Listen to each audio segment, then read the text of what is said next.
پچھلی ویڈیو میں ہم نے سبق ملاقاتی جماعت داہم کا سبق نمبر 8 ملاقاتی کا آدھے سبق کا جائزہ لیا ہے۔ اس کی اگلی ویڈیو دیکھتے ہیں۔ یہ عجیب واقعہ سن کر مجھے شوق چڑھا ہے، یعنی کہ مجھے شوق ہوا کہ میں خود جا کر اس بھید کا مطلب ہے راز کا کھوج لگاؤں، یعنی کہ پتہ لگاؤں۔ حفظ متقدم یعنی کہ بچاؤ جو پہلے سے کر لیا جائے۔ اپنی صحت کو اپنی جان کو اگر خطرہ ہو تو اس کے لیے پہلے ہی احتیاطی تدابیر کر لی جائے کے طور پر میں نے سول ہسپتال سے ایک اسٹریچر منگوا کر گاڑی میں رکھوایا اور ایک اردلی ہوتا ہے محافظ اور نمبردار کو اپنے ساتھ بٹھا کر گاؤں کی جانب روانہ ہو گیا۔ 50-55 میل کا سفر طے کرتے تھا۔ راستہ بھر میں لگاتار آیت الکرسی اور چارکل صمیم قلب مطلب خالص خلوص دل سے پڑھتا رہا۔ میں نے گاڑی گاؤں کے قریب رکوائی۔ نمبردار اور اردلی سے کہا کہ وہ گاڑی کے اندر ہی بیٹھے، میں اکیلا ملنگ کے ڈیرے پر جاؤں گا، اگر میں نصف گھنٹے تک واپس نہ آئے تو اسٹریچر لے کر وہاں آ جانا۔ تو یہ مصنف کی ہدایت تھی آپ نے محافظ اور نمبردار کو۔ اب ڈیرے پر ایک کالا بھجنگ کا مطلب ہے انتہائی کالا، فربا بدن یعنی کہ بھرا ہوا جسم، کریہ المنظر یعنی کہ کریہ المنظر کا مطلب ہے کہ بہت بدصورت شخص دھوپ میں بیٹھا چلم پی رہا تھا۔ اس کے چہرے پر داڑھی کے بال اس طرح لٹک رہے تھے جیسے کھجور کے درخت کی شاخوں سے تیز لامبے کانٹوں کے گچھے لٹک رہے ہوں، جیسے کسی درخت کی شاخ سے لمبے کانٹے نکلتے ہیں۔ سامنے آگ کا الاؤ تھا، یعنی کہ گھاس کا جلتا ہوا جو ڈھیر تھا۔ چند چٹائیاں بچھی تھیں، چٹائیوں پر کچھ مرد اور کچھ چند عورتیں ادب سے دو زانو بیٹھی تھیں۔ میں بھی ان کے پاس جا کر بیٹھ گیا، اپنی باری کا انتظار کرنے لگا۔ ہر شخص ملنگ کو مخاطب کر کے کہتا ہے، حضرت جی میری عرض سنو۔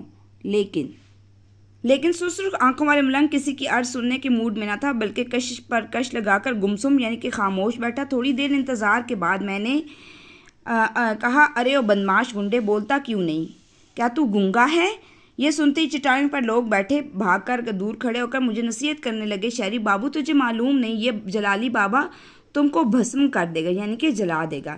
میری للکار یعنی پکار سن کر ملنگ بھی غصے میں آ گیا۔ اس نے چلم ہاتھ سے رکھ دی اور زور سے چنگاڑا یعنی کہ چیخا، چنگاڑ کر یعنی کہ چیخ کر سرو قد کھڑا ہو گیا، یعنی کہ سرو کا ایک پودا ہوتا ہے بہت لمبا، اس کی طرح اس کا قد تھا اور وہ کھڑا ہو گیا۔ ملنگ نے 5-7 بار زور سے جھٹک کر میری جانب اپنا ہاتھ مارا۔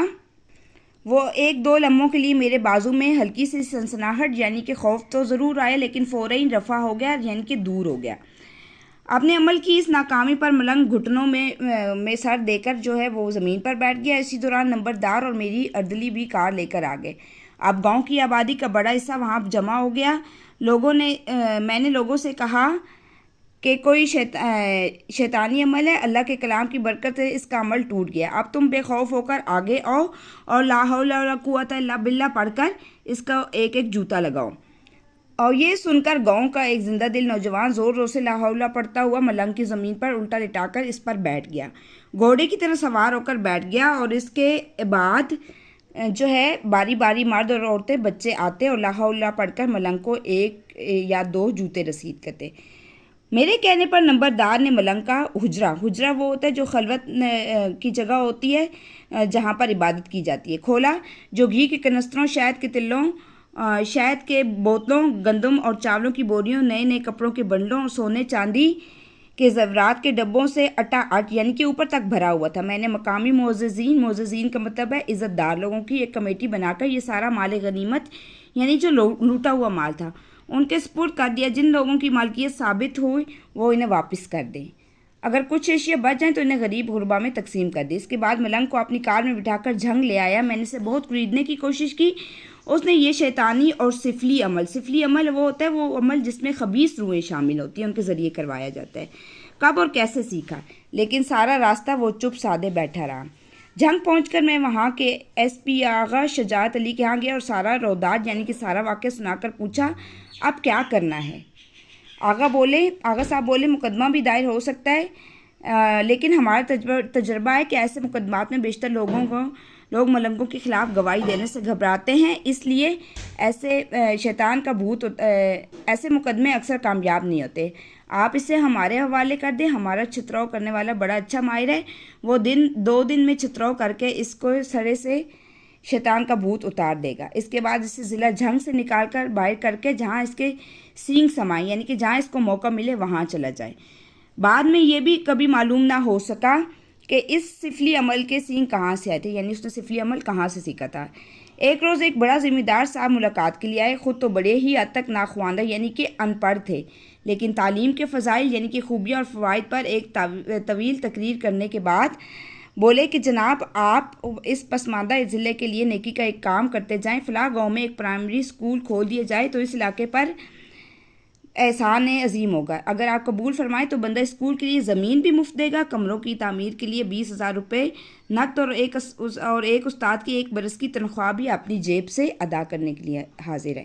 میں نے ان کی روشن خیالی یعنی کہ عقل مندی اور فیاضی کی تعریف کر کے کہا، نیکی اور پوچھ آپ جب فرمائیں گے آپ کے اسکول کا کھولنے کا بندوبست ہو جائے گا، بلکہ میں کوشش بھی کروں گا کہ اسکول کا افتتاح کرنے کے لیے عزت مآب وزیر تعلیم کو بذات خود مدعو کیا جائے۔ زمیندار صاحب خوش میری جان و مال کو دعائیں دیتے ہوئے تشریف لے گئے۔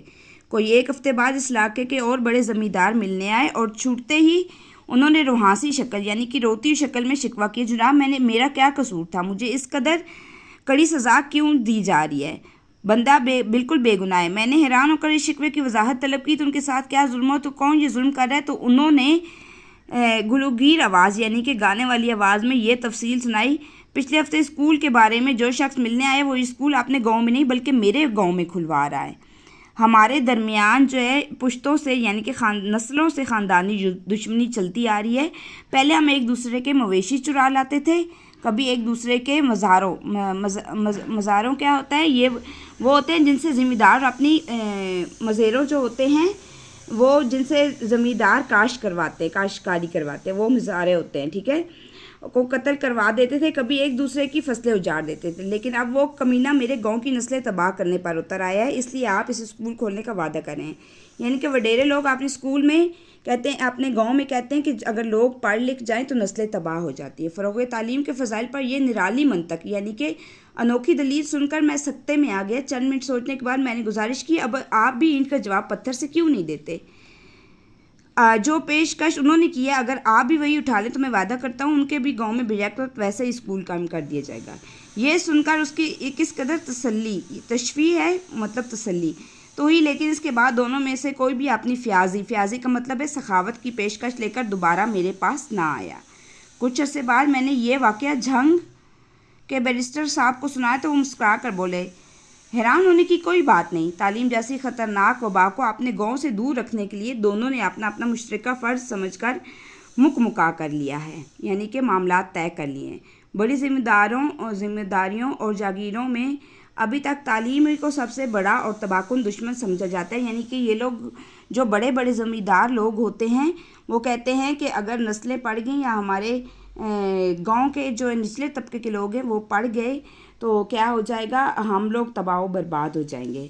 تو یہ مصنف نے یہ جو ہے ملاقاتی سبق، اس کے مصنف کا نام ہے قدرت اللہ شہاب، اور یہ شہاب نامہ سے یہ جو عنوان ہے وہ لیا گیا ہے۔ امید ہے آپ کو اس کی جو ہے الفاظ معنی اور آپ کو سبق کا خلاصہ جو ہے وہ سمجھ آ گیا ہوگا۔